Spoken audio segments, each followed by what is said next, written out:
In the vast expanse of the night sky, amidst the many twinkling stars and distant galaxies, there exists a celestial beacon that's captured the imagination of explorers, sailors, and dreamers for centuries.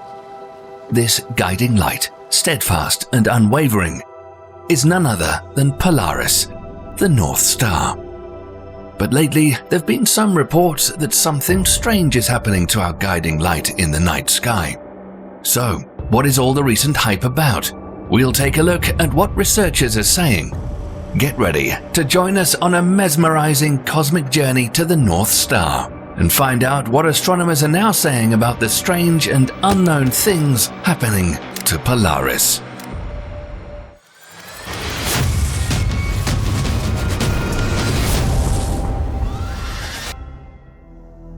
Polaris, also known as Alpha Ursae Minoris, or Alpha Mi for short, is a moderately bright star, the 48th brightest star in the Earth's night sky that has a slightly yellowish hue. Its location near the celestial North Pole allowed sailors and explorers to establish true north, crucial for charting courses and navigating across oceans and uncharted territories. Polaris appears motionless in the night sky because it aligns almost perfectly with the Earth's axis of rotation. Imagine the Earth's axis as an imaginary line running from the North Pole to the South Pole. Polaris is situated very close to this line, and as a result, it remains nearly stationary in the northern celestial hemisphere. This alignment gives it the appearance of standing still, while the other stars seem to revolve around it. However, the Earth does not rotate on its axis like a perfect top. It experiences a slow, gradual wobble known as axial precession. This wobbling motion is caused by gravitational interactions with the Sun and the Moon. Over a span of approximately 26,000 years, the Earth's axis traces out a circular path, much like the slower rotation of a spinning top that's starting to lose its balance. As Earth undergoes axial precession, the orientation of its axis changes relative to the background stars. This phenomenon has several consequences, one of which is the shifting of the position of the North Star over long periods of time. While Polaris is currently our North Star, due to the Earth's wobble, in about 13,000 years, another star, Vega, will take on this role. The place in the sky that the Earth's North Pole points to also changes slowly over a vast amount of time. Researchers call this movement stellar precession. Back in 3000 BC, a faint star called Thuban in the constellation Draco was the North Star around the same time the Egyptians built the pyramids. It wasn't until about 500 AD that Polaris became the North Star. As time passes, it will move closer to the Earth's North Pole until it's directly above it sometime in the year 2102. Then it will start to move away again, but remain the closest star to the North Pole until 3000 AD. Some of you may be asking by now, well, how do I find the North Star? Well, that all depends on where you live on planet Earth, as in some places it cannot be seen. If you've been watching our channel for some time, you're now probably familiar with the constellations, those groups of stars in the night sky that resemble earthly objects or mythical figures. So now we're going to make you an expert at finding a couple of these constellations and thereby locating the North Star so you can impress your friends and family. There are a couple of ways to find the North Star. The first way is to locate the constellation known as the Big Dipper. This constellation has the distinct shape of 7 bright stars that resemble a ladle or a scoop. It's actually quite easy to find, and most stargazers can identify it quickly in the night sky. Within the Big Dipper, identify the 2 stars at the end of the cup-shaped bowl opposite the handle, which some astronomers and stargazers call pointer stars. These stars, Merak and Dubhe, point toward Polaris. Now keep in mind the length between these 2 stars and draw an imaginary line from Merak through Dubhe and go about 5 times that length outward. If you did this correctly, you should see a fairly bright star twinkling in the night sky above you. Now, if you're not sure if what you found is the North Star, then take a look to the left of that star you located and see if you can locate the constellation, the Little Dipper. There are 3 stars that make up the handle from the base of the Dipper, and at the end of the handle of the Little Dipper is Polaris. Now, we know that some of you might be saying, that you could just as easily locate the Little Dipper to quickly find the North Star, but sometimes this constellation is much harder to see than the Big Dipper. Keep in mind that the Little Dipper will appear upside down to you, or as a mirror image of the Big Dipper. If you've confirmed your findings, then congratulations, you've just located Polaris, the North Star. Now, for some of you, you may not be able to see the North Star because there are regions on the planet where it cannot be seen. As one moves southward from the equator, Polaris appears lower in the sky, eventually dipping below the horizon. At the equator, Polaris is right on the horizon, making it impossible to see. In the southern hemisphere, Polaris cannot be observed at all. Now here's something really interesting that you cannot see about the North Star without a telescope that many people don't know. Polaris is actually part of a multiple star system. The primary star, Polaris A, is a supergiant with 4.5 times the mass of our Sun and has a diameter of almost 28 million miles. Astronomers call this star a Cepheid variable, which is the closest of its kind to Earth at about 445.5 light-years away. A Cepheid variable, also called a standard candle in astronomy, is a type of star that pulsates radially and varies in diameter, temperature, and brightness. The magnitude of Polaris makes it the brightest star of the triple star system, making it easy to see with the naked eye. Its two smaller companions are named Polaris B and Polaris AB. Polaris B, a main sequence star, orbits the primary star at a distance of about 2,400 astronomical units, while Polaris AB, another main sequence star, orbits at a much greater distance of about 18,000 astronomical units, so you're going to need a good telescope to see them. As far as the North Star is concerned, there are some pretty amazing real images of Polaris.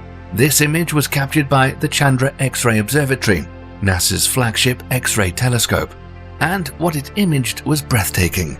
Now, if we start to zoom out on this image, we get to see the North Star's surroundings in amazing detail. Those are not earthly clouds you're seeing, but what is called an integrated flux nebula that is mostly composed of dust particles, hydrogen and carbon monoxide, among other elements.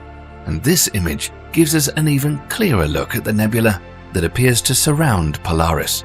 But the surprising thing is that even though it looks like it's surrounding Polaris, it's actually located behind the star, far away from the galactic plane. Now here's an interesting thing. These integrated flux nebula are illuminated by not just a single star, but by the energy from the integrated flux of all the stars in the Milky Way. How cool is that?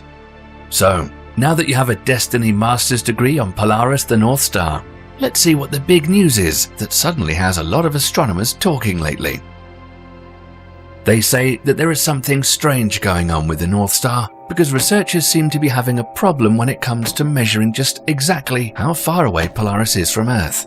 It turns out that the North Star is very difficult to study and keeps breaking astronomers' models of how stars are supposed to act, and we can't really pinpoint exactly how far away it is. Astrophysicists have a few ways to calculate the mass, age, and the distance of stars in the universe, such as Polaris. One of these methods is called the stellar evolution model. With this, researchers study the brightness, color, and the pulsation rate of a star, and then use that data to figure out how big and bright it is, including what stage of life the star is in. When researchers get that all figured out, they can tell how far away that star is from us. This model is especially precise when it comes to Cepheid variable stars, like our North Star, because their rate of pulsation is directly related to how bright they are, making it relatively easy to tell the distance to these types of stars. Now, when Polaris pulsates, its brightness varies because it physically gets bigger and smaller, which has to do with helium in the star's atmosphere absorbing energy. Naturally, when the star gets bigger, it's brighter, and when it shrinks, it dims. The variable nature of Polaris was first discovered back in 1911 by Danish astronomer Einar Hertzsprung. Observations of Polaris since then show that the star has had a consistent pulse period of 4 days, but this has recently begun to change, and now astronomers are wondering why this is happening. Now here's the strange part. For more than 150 years and up until 2010, the pulsation periods had been getting longer by about 4 to 5 seconds each year. Now, for some reason, this trend has reversed, and no one is quite sure why.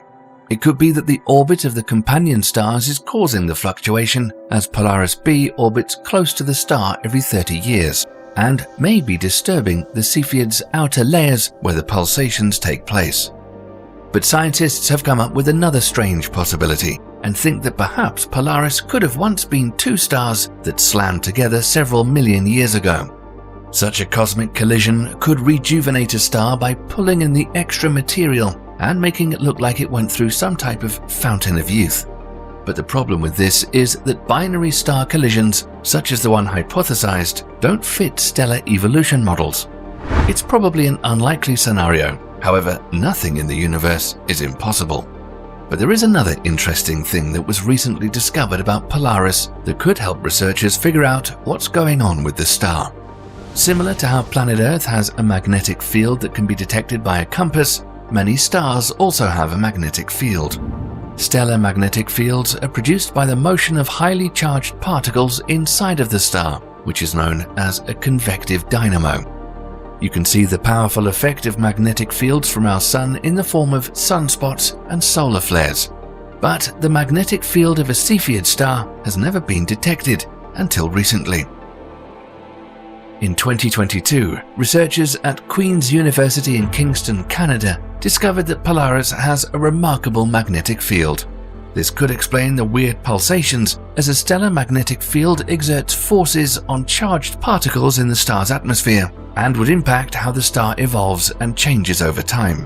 The magnetic field of a star can be responsible for a lot of different things, such as altering the stellar winds of stars, changing their internal structure, and it can even affect the rotation speed of the star. However, little is known about the influence of magnetic fields on Cepheid stars. For one, magnetic fields are very hard to detect around this type of star due to its pulsating behavior. Researchers are saying that understanding the magnetic field of Polaris will help them understand the mysteries of the universe. We think that's a pretty bold statement, and we'll see what happens. The team that made the discovery are now going over the data and are trying to map the star's magnetic field by getting as many observations in as they can when the star rotates across our field of view. What new things they'll discover about our North Star is anyone's guess. It seems that the more we learn about the cosmos, the less we really understand.